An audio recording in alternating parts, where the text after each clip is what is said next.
Hello and welcome to another live stream edition of the John Keim Report.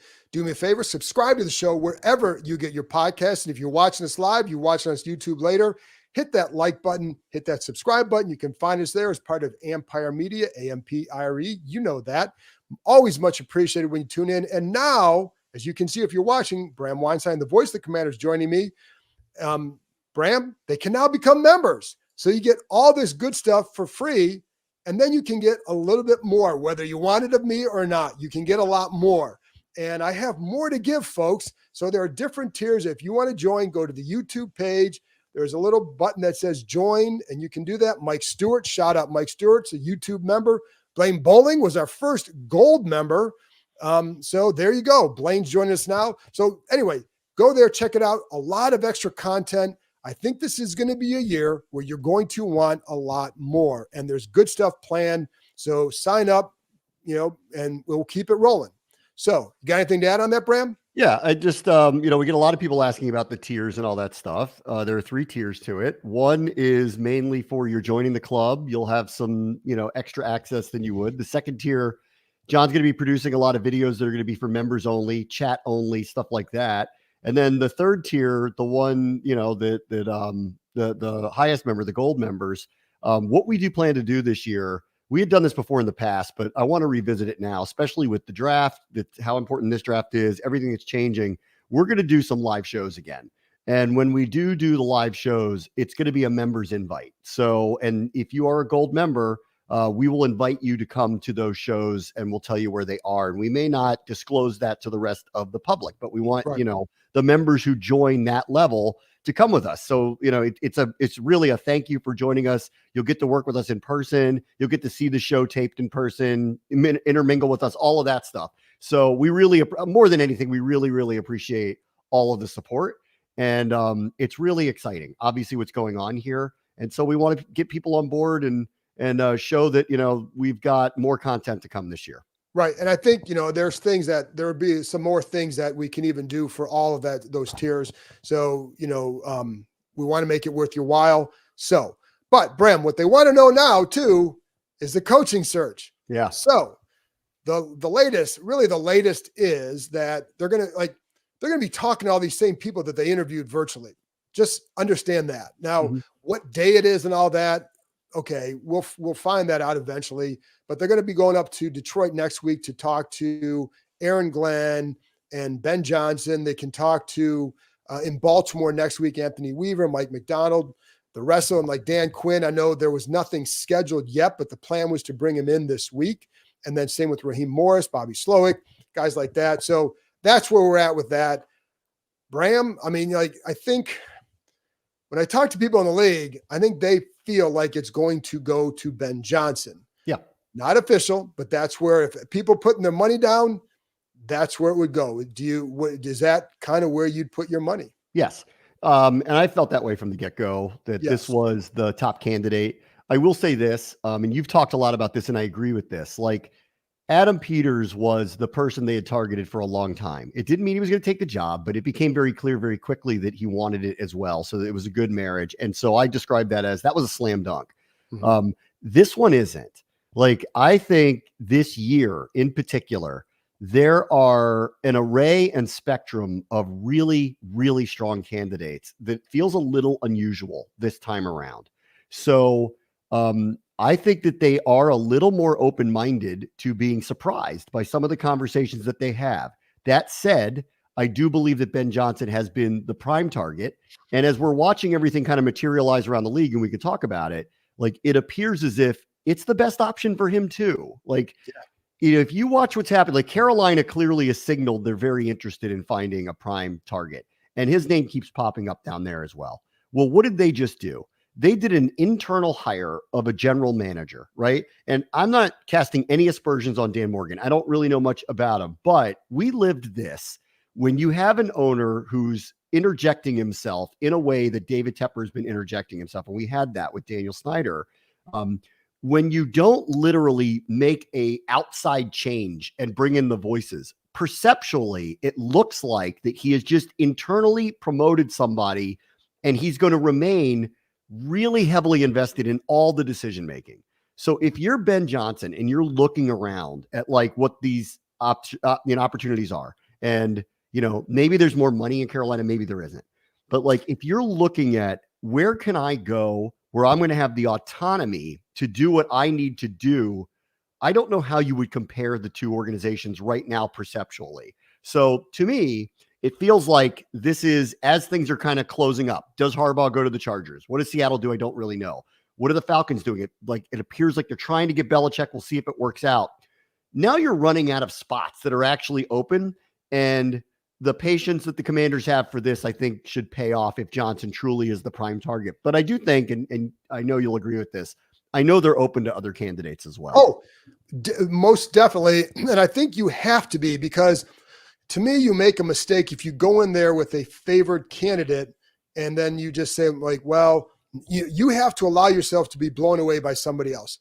The Steelers, I always go back to them. They did that with Mike Tomlin. Others were viewed as a favorite going into that process, including Russ Grimm. And then Tomlin, quote unquote, blew them away, and they got the job and they got the right guy for the job. You have to allow for that. What if Mike McDonald comes in there's like, you know what? I really, I was hoping that Ben Johnson would be the guy because you got a quarterback, blah, blah, but man, Mike McDonald just blew us away.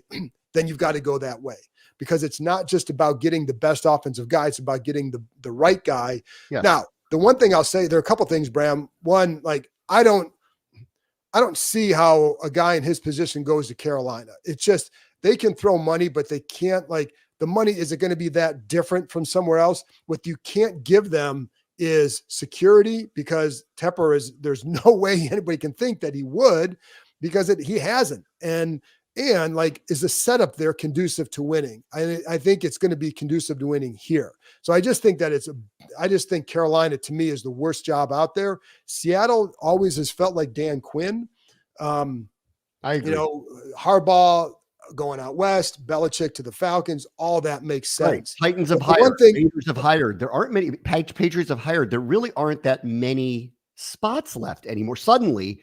And there are an array of good candidates that are out there. Right. And so just to finish the thought, the one thing with Ben Johnson, the way I've looked at it, like he is the guy that you want, because, offensive mind, quarterback picking at 2, get a guy that can work with him, but he's got to be the right guy. He's got to communicate well and all that. Well, he has a reputation for doing that. So as long as he shows that he has those skills, then it's like, why would you then go somewhere else? Because as long as we know he's a good play caller, doesn't make a great head coach. But if you have these other skills, the vision, the communication, the leadership, now you can be a good head coach in addition to a play caller. The other thing that happened the other day, I mean, listen, we go to these press conferences. I wasn't at this, obviously. It was in Detroit.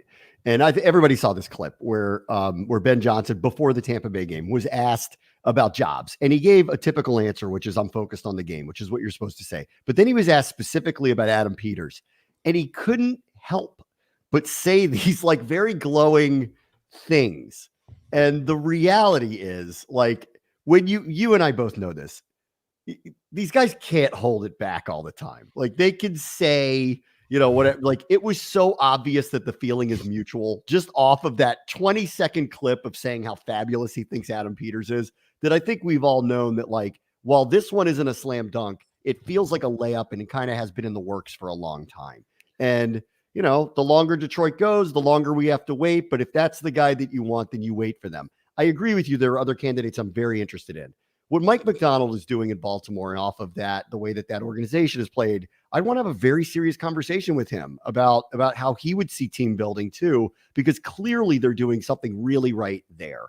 Yeah. And the other one is Raheem Morris. I mean, there's just so many positive things around the league that are said about him. It would be a second go around. I don't know if you saw Les Snead, the GM of the Rams, and what he said. He went on a 3-minute monologue about how this guy needs to get another opportunity. And I like, to me, like, he's another one that I want to hear about what that second interview in person is like with him. I am open to the idea that they're going to really like him. So I think there are really, really, really good options here. But I do think in the end that Ben Johnson is clear-cut number one, and someone's going to have to wow them to make them change their mind. Right. And, the one thing with Raheem too, I've heard a lot of good things. Is obviously I know a lot of people who either played for him or coached with him from when he was here. And so you hear a lot of good insight on him. It's not just Les Snead trying to get his guy a job and, trying to get, a draft pick in return or whatever, from the NFL rules. It's there is legit praise for him. I will also say, and the one guy that I hear the most praise about, Bram, is Dan Quinn. Yeah. And I know people just don't seem to want him, and that's fine. I'm not saying they should want him. I'm not saying he'd be a great head coach. I'm just saying when I talk to people, that's the guy they rave about the most. Now, part of that is like with Ben doesn't have the track record or the experience level of him as far as having his own staff and having had all that, right? But I hear a lot of good things about him from people who have worked with them. So it's not even about that. But I do think I'm with you. Like if I'd want to learn about Ben McDonald and someone, asked here, Mike did about, if they want to be like the Ravens, do you go get McDonald as a coach? Well, you don't have to take their people to try and when people talk about like they want to be like an organization, doesn't mean they want everybody from that organization. It means how do they set up a structure conducive to winning? What is their power structure? What is the vision and what is the communication level at all levels? And it's that kind of stuff. It's not just getting somebody from there. It's not just like, oh, they have Lamar Jackson, let's go get Jaden Daniels. It's not like that. It's like, what do they do structurally that leads to that kind of winning, sustained winning?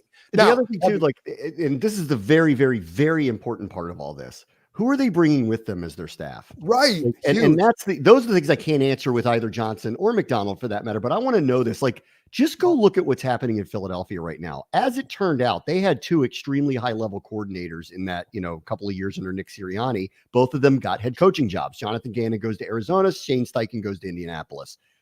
I don't know what happened this year. It's the most curious thing, I think, in the NFL, how that they completely crumbled and fell apart. But there's a lot of blame going around, and the coordinators, at least on one side of the ball, are part of it.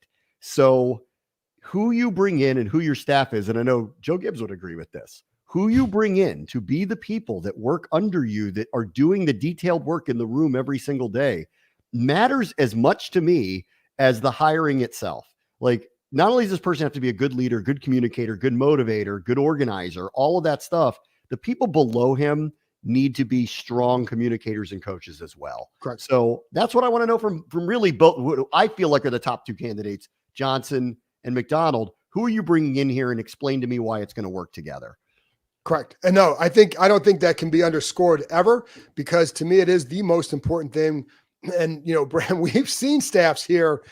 Listen, Steve Spurrier brought in a bunch of college guys, and that's why it didn't work on offense. It was, his kid was a receivers coach, and you had a college coach as their line coach. And, it was just the quarterback's coach was from college. Like, it wasn't going to work. He had no clue who to surround himself with. And I remember one team basically disqualified him from their job because he couldn't answer who would you bring in as assistants.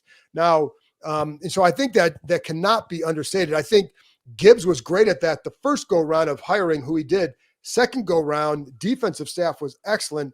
Offensive staff needed some work. And I think he relied a little bit too much. Let's say the Washington does hire Ben Johnson. We're going to find out how much it hurts the Lions next year. Right. Not like the Eagles. Can they replace him? Right.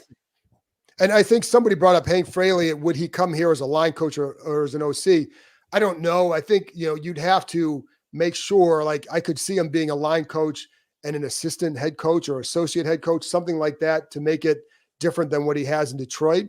But I will say, I'm glad that person brought up the O-line position, because to me, if you're an offensive minded head coach, your number one hire is the offensive line coach, because you're responsible for protections. You're responsible for the run game. The reason why the Cleveland Browns succeeded this year with all those injuries, because they have Bill Callahan as a head coach. They may not have him much longer if he goes and joins his son, but that makes a massive, massive difference.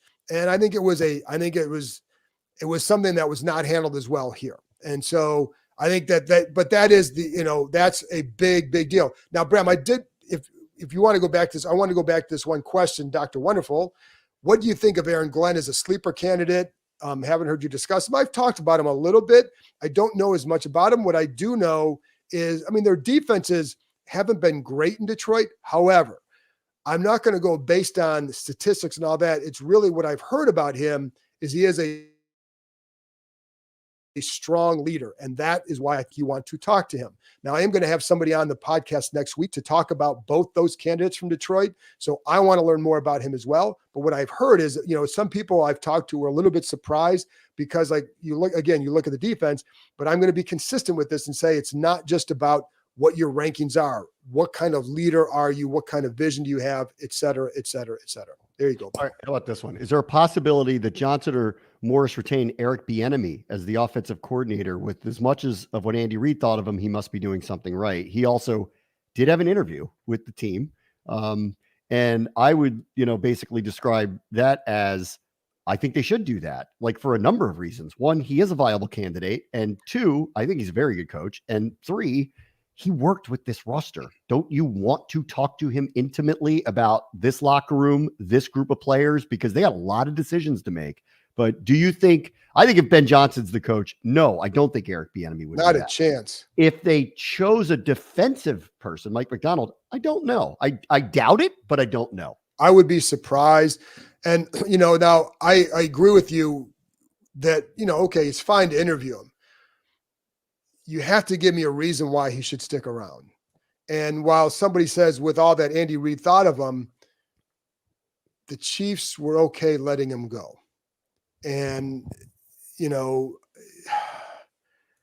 have to keep all that stuff in mind. And it's, I think it did not work here this past season. We know that. And it's not just because he was tough on them. The offense didn't work. So, not putting all the blame on him, but when you're looking at it, like, what would be the reason why you'd want to continue with this offense? What would be that reason? Also, I would just say this too, and in fairness to him, like, it's not. I think this is like I'll reiterate. Having watched him for a year, I think he's a very good coach. Like, it did not work here for a lot of reasons, and I think some of it was out of his control. Like, this was not a great offensive line. This was a young, inexperienced quarterback. Was his game management, at issue? Yes. Like, he's not without his warts through all of this. I mean, for this team to have been the most pass heavy team in the NFL, that doesn't add up, to me. So bad coaching.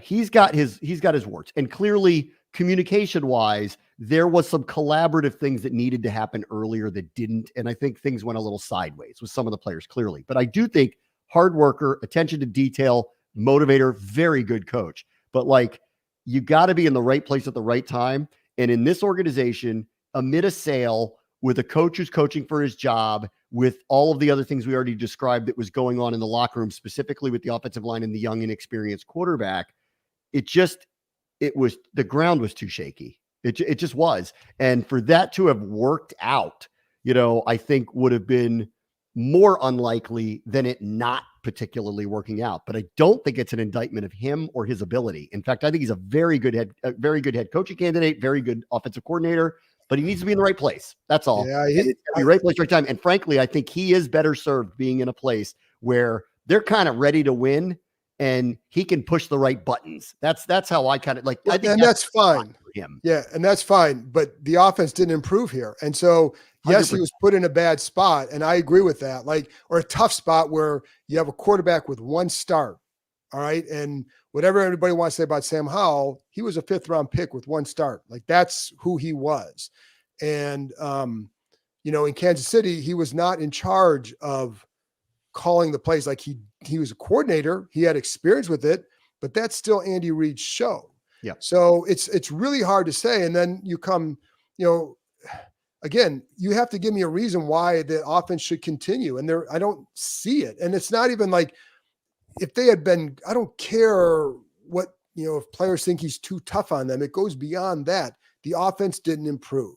And so if his name was, again, Bob Smith, are we having this discussion? No, we're not.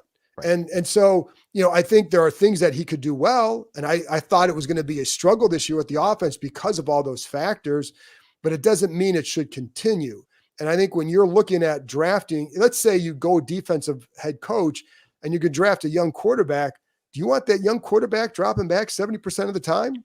No, listen, I have my gripes, like I do. And, but I really, I wish him the best. I think he's the Yeah, best. no, like I think like dealing with EB. I think he's a very good professional, detail-oriented football coach. Like he's good at his job.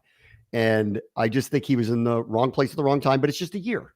And he took a chance on Washington the way Washington took a chance on him. And all these things are changing. And they might have been changing no matter what the outcome was, I think. So like, we'll have to see how it goes. All right. I want to ask you about this because this just came out. Mel Kiper does mock draft 1. Right. He's got Jaden Daniels going. Yes, he does. What was your reaction to that? Not surprised. I think there's very mixed reactions when I hear from people about Drake May, and a lot of people go back to what Mel Kiper did too. Jaden Daniels was just better this year than Drake May. Now, the question is, who's going to fit what Washington wants to do? Now, there's a couple things like Jaden Daniels, like Drake May is not immobile, but Jaden Daniels has more of that mobility. And when you talk to defensive coaches, the thing they hate to face are quarterbacks like that.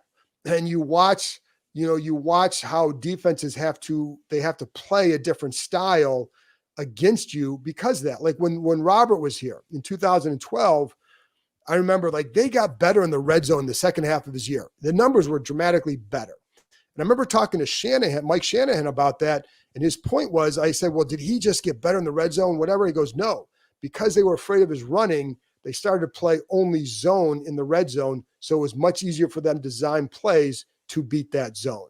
So like, that's the stuff that, that scares coordinators and helps an offense. But the trouble I have with all those quarterbacks, Bram, is like when you look at, let's say it's Ben Johnson. Let's say they hire Ben Johnson. Yeah. When I'm watching Jaden Daniels, it's like mostly RPOs. That's not the Lions' game. Their game is play action, physical runs under center. But I don't know, when I'm watching Drake May, it's a lot of gun, right? So I think all those quarterbacks are going to have that sort of adjustment period if it's Ben Johnson. And we're going to hear the Lamar Jackson. Lamar was a different kind of runner than Jaden Daniels. Lamar made dudes miss. Lamar was phenomenal with that. Jaden Daniels, my one concern with him is there's a couple of things. One, when he runs, go back and watch the Florida State game. He hurdles the line at the line of scrimmage on a scramble, and he gets drilled. Yeah. Like he's going to have to be very careful when he runs.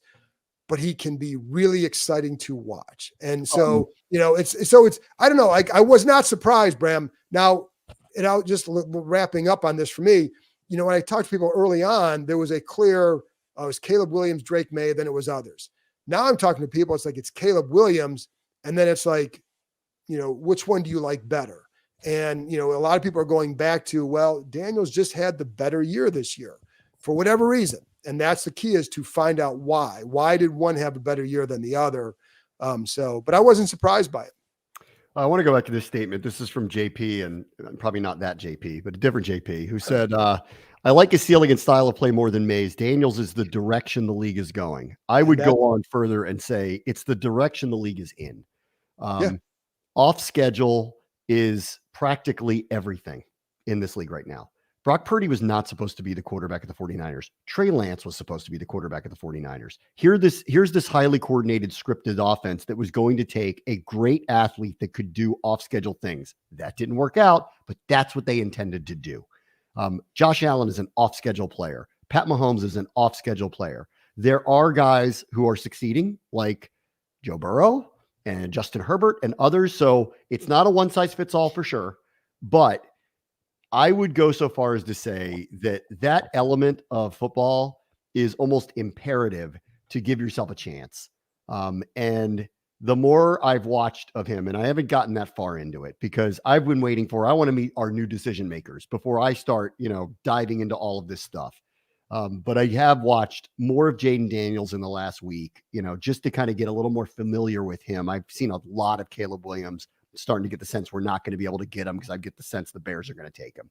So it's Jaden Daniels or Drake May. And the more I'm watching him, I'm with you on the one thing that concerns me at this juncture, and I haven't watched a lot, is he takes too many hits. From the stuff that I saw, he takes too many hits. And, you are going to get hurt in the NFL. Like, here's the difference between Lamar. Go watch Lamar. He actually doesn't take a lot of hits. Nope. He is really, really good actually at protecting Shifty. himself. He's very shifty. Allen doesn't do that. And I actually think that he's lucky that he hasn't suffered more injuries for the amount of punishment that he actually brings on himself, like in the games. Daniels is not as big as Josh Allen. He's a smaller guy. And he's going to find out the way RG3 did. You can't outrun all these guys. And they take the right angle and you don't hit that corner fast enough, you're running into an all-pro linebacker.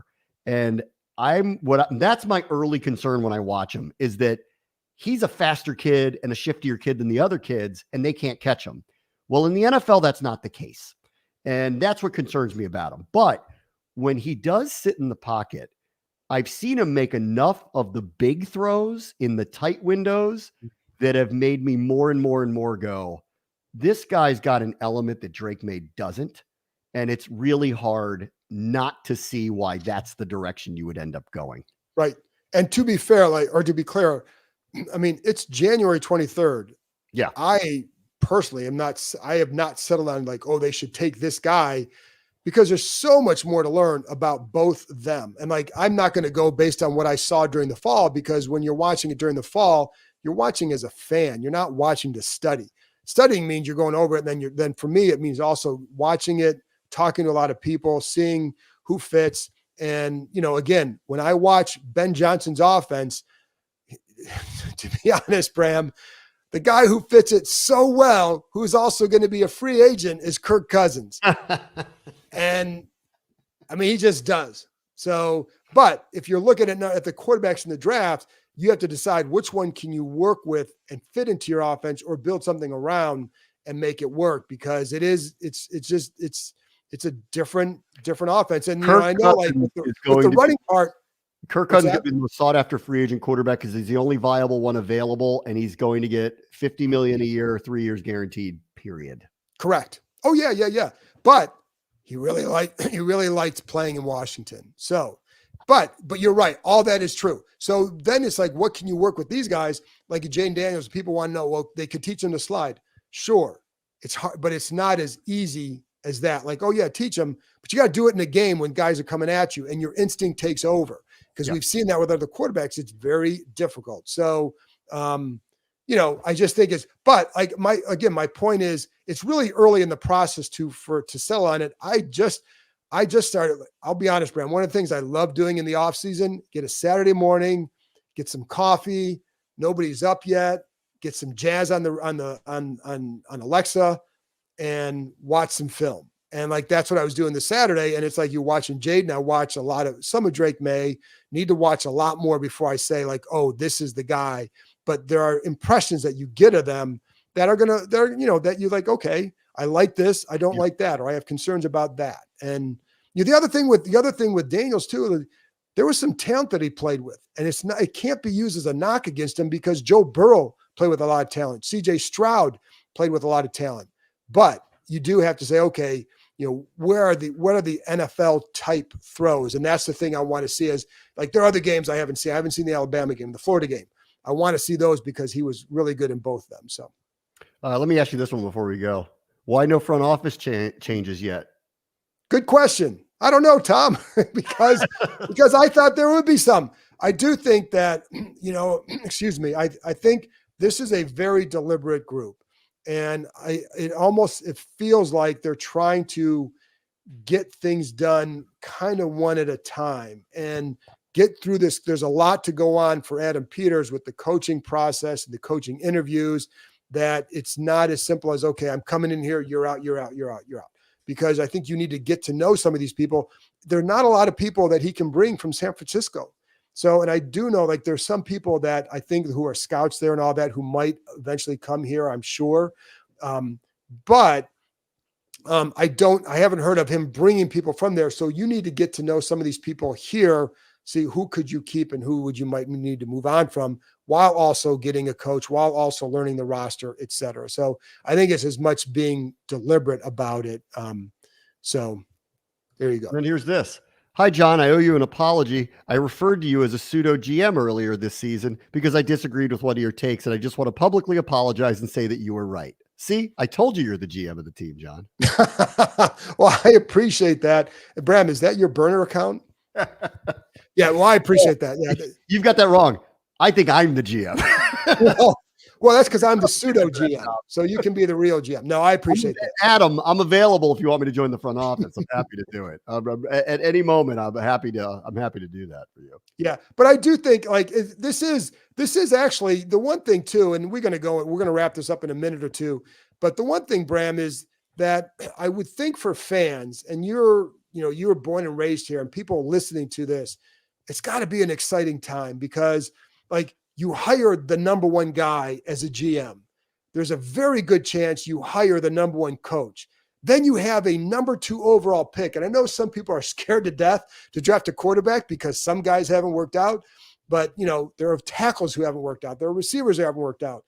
But I do think like this has to be an exciting time because you talk about a complete transformation of this franchise. Look what we were talking about a year ago and look at where it's at now. Think about where it could be in August going into training camp. It just, Yeah, no, I agree. I'm excited about it too. I'm trying not, I'm trying not to get too far ahead of myself, but this is the first time in a long time that it feels like they're making decisions that are going to be for the benefit of the team to win.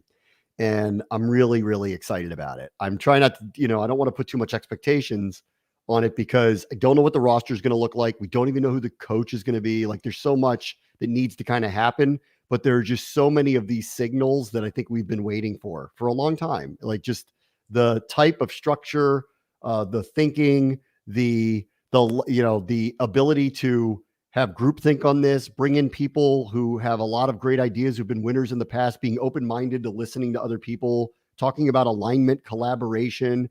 Nobody's running off in their corner offices, like who's undermining who. I feel really good about where we are in January.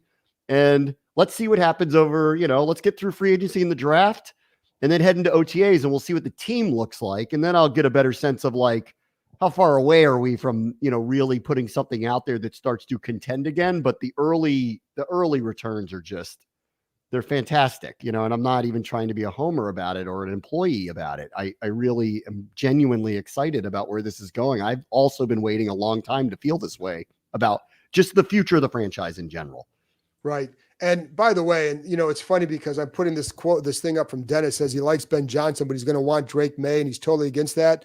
We don't know what he's going to want just because you went somewhere doesn't mean that's the guy you're going to, I'm going to take him because he's from North Carolina.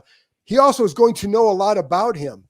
And like one of the guys who works with Drake May is Clyde Christensen, who worked with Ben Johnson in Miami. So he's going to know a lot about him. That's what you want, someone who knows a lot about him. And if you trust Adam Peters and you trust Ben Johnson because they're the right guys, then you kind of have to trust their pick who they want to play quarterback as well, because they're going to have more knowledge than all of us will ever hope to have. So, and I'm not even saying he'd be the right pick, but I think until proven otherwise, you're going to have to trust him, because if you think he's the right guy, then, you have part of it is picking the right people and to run your offense.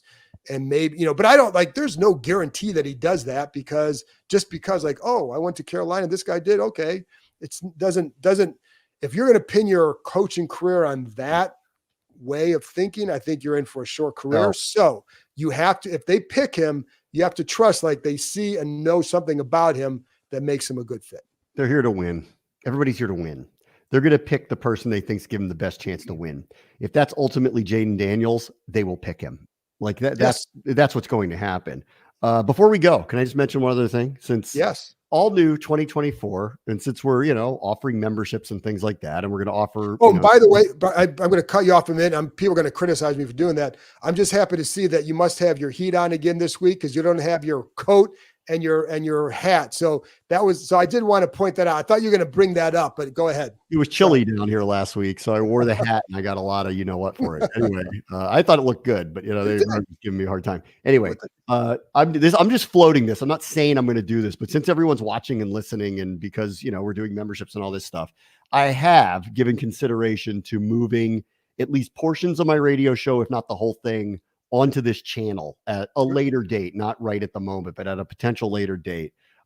So I don't want to do that unless there's interest in it. Like, that's the way I kind of feel about it. So I just thought I would just say that publicly here, and you see my handle. And if you want to DM me or text or tweet me or whatever and tell me you would or you wouldn't, or you don't care or you do care, please do it. I want the feedback, actually, because it is work to do that. And I love where I am on the radio, but we could have a video version of it. And I would like to put it on Ampire Media if my station was up for that. But I want to know that people want me to do it and want to see it and all that stuff. So thank you for giving me the platform to say that. There you go. Let's end on that note. Appreciate it. Hey, Bram, this was another good show. And we're going to be talking about all this stuff. Hopefully the next time we have a live stream, we're going to be talking about who the coach is and can dig into that. Ben Johnson, I think.